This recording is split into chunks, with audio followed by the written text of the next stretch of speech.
maka pada masa awal mereka bisa memperluas wilayah yang sangat luas di Eropa. Namun pada masa akhir ternyata pihak sekutulah yang mencapai kemenangan karena mampu membuat persenjataan-persenjataan yang lebih unggul daripada kubu fasis. Salah satunya adalah senjata pemusnahan massal yang dinamakan bom atom di Hiroshima dan Nagasaki.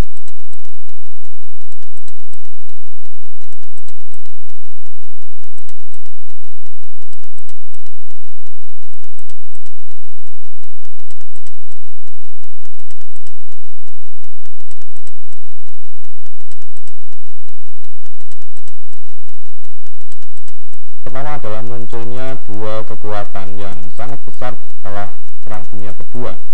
Karena dua negara ini tidak tersentuh dalam Perang Dunia Kedua. Jerman maupun Jepang itu tidak pernah menyerang Uni Soviet dan Amerika Serikat secara langsung. Mereka hanya menyerang di pinggir-pinggirnya saja, seperti Uni Soviet itu diserang hanya di wilayah Stalingrad, kemudian pernah sampai Moskow, cuman tidak sehebat di negara-negara Eropa yang lain. Jadi yang pertama adalah dalam bidang politik munculnya dua negara superpower, yaitu Amerika Serikat dan Uni Soviet. Kemudian yang nomor dua, Rusia.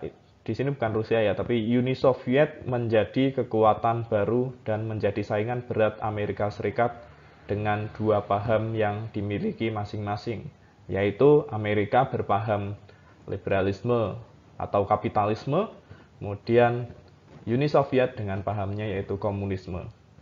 Dua kekuatan ini nantinya akan menjadi dua kekuatan terbesar di dunia pasca PD2 yang nantinya juga akan memunculkan perang dingin.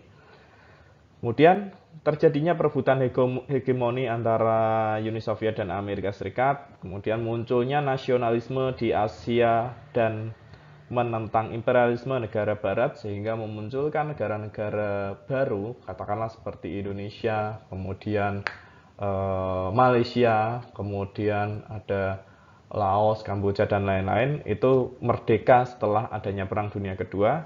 Kemudian politik mencari kawan atau politik aliansi, di sini ada beberapa yang kurang, Pak Arfi tambahkan, yaitu balance of power, yaitu munculnya aliansi-aliansi, nantinya akan muncul fakta pertahanan. Sebagai contoh di Eropa itu ada NATO, North Atlantic Treaty Organization, kemudian ada di wilayah Timur Tengah ada METO atau Middle East Treaty Organization, kemudian di wilayah Asia Tenggara muncul yang namanya SEATO, Southeast Asian Treaty Organization.